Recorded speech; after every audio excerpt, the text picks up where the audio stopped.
Our next guest is an award-winning presenter and broadcaster and the lead studio host for NBC Sports Premier League coverage. She is currently hosting coverage of Fox Sports' presentation of FIFA World Cup 2026. Please welcome to the show, Rebecca Lowe, everybody.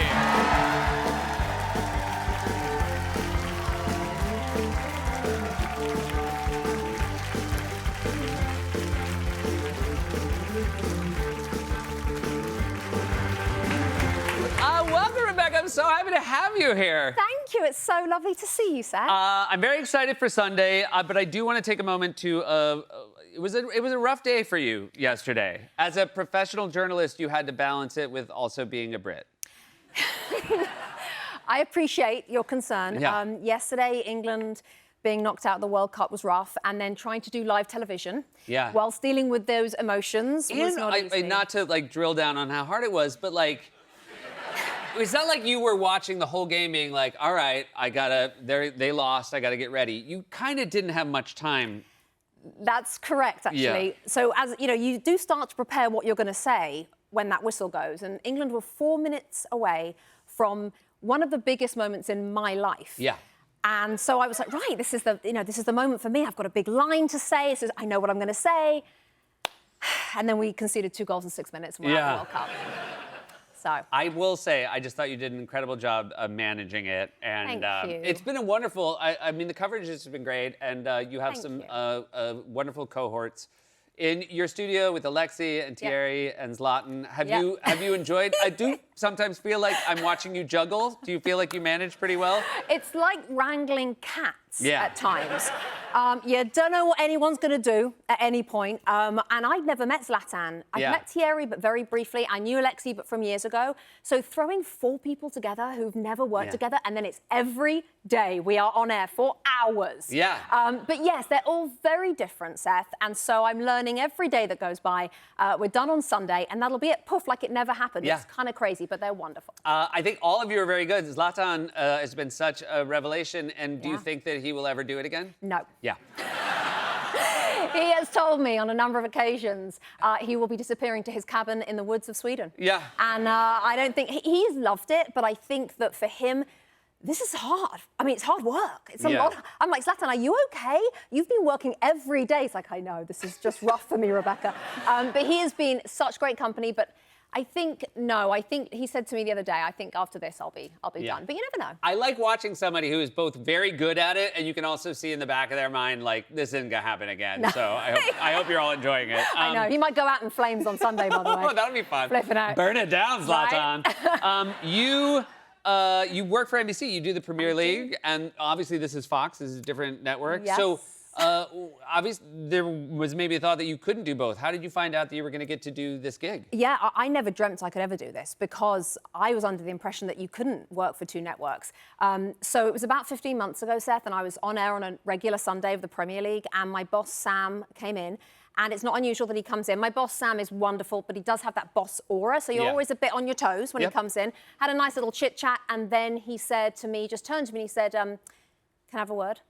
And I thought, well, that's it. I'm done. I mean, did I swear? Did I do something? So he took me to the other side of the studio, turned me around to have my back to my other guys on the show, said, can you turn off your mic? And I just, at this point, it's over. My career in America, we're done. And he just sort of said very quietly, just so you know, Brad at Fox Sports has called us this week and asked to borrow you for the World Cup. And then he paused, at which point my entire life shifted on its axis. And he said, and we've said yes. Honestly, that is a moment that I thought somebody was having a joke. I thought they were taking the mickey. I was pinching myself. And then he said, unless you've got a big vacation plan for the summer. Sam, we're good. I'll be free. And so that's how it happened. You've gotten to be there for every minute of it. And is there an indelible moment you'll remember over any others? I think the Cape Verde game against Argentina, the second goal, Cabral, when it was a beauty of a goal, and then he ran in to find his family in the stands. But it's Cape Verde against the world champions. Yeah. That moment, I remember get up out of my seat. And I just thought, I walked around the desk, and Zlatan and Thierry, we were all a bit like, what are we witnessing here? Yeah. That moment, for me, That's what the World Cup is all about. And it was really special. Look, it seemed overstuffed with teams, and then you have that moment, and you're like, oh, Yeah. they never would have been in a previous World Cup. Right. And so it was all for the better. Yeah. We mentioned Premier League. Rough year for me. I'm a West Ham fan, and know. we are now no longer in the Premier League. No. Does that mean you won't watch me anymore? I'm out. Oh, I'm so. Seth. I will say I'm really thinking of it like just have a sabbatical Yeah. from soccer. Take a year. Yeah. Take a year. Take a year. To reconnect with Yeah, my children. that's it. Yeah. Have a sleep in. Yeah, just Right? enjoy. I don't Yeah. have to wake up at 8 a.m. to no, have my heart broken. No, and then you'll be back and Yeah, go be through it back. all over again. Why do we do this to ourselves? Oh, I don't know. It's ridiculous. It's You don't have. You're a Crystal Palace fan. Yeah. And that's no front runner jumps. I got to be honest, we didn't pick well, did we? No. I mean, neither of us have got great But I teams. picked. It was picked for you. Born into it. Yeah. In So- England, it's a religion. Right. Yeah. And do you remember your first game? Yes, it was the autumn of 1989. Okay. And my dad who's a Crystal Palace fan, grew up a Crystal Palace fan. He had 2 tickets for a game, and I guess his friend said he couldn't go. And he must have just looked down at me, age 9, and thought, yep, you'll do, you're fine. So let me just remind everybody, though, a young girl in 1989 English football, that's not a situation that is very common or probably a good idea. Yeah. But I went, I loved it, caught the bug, and then 6 months later it was the 1990 World Cup in Italy, and England and Paul Gascoigne and the crying and all the things that are in our minds in England. And that's when I really fell in love. So that was it, Crystal Palace, England, done. Can't And change you it. never, and that's the best thing, right? Like once you lock in, Seth. I think once you change it, who no, are you? You have no respect for yourself. No, quite literally, who are you for you can't change. Yeah.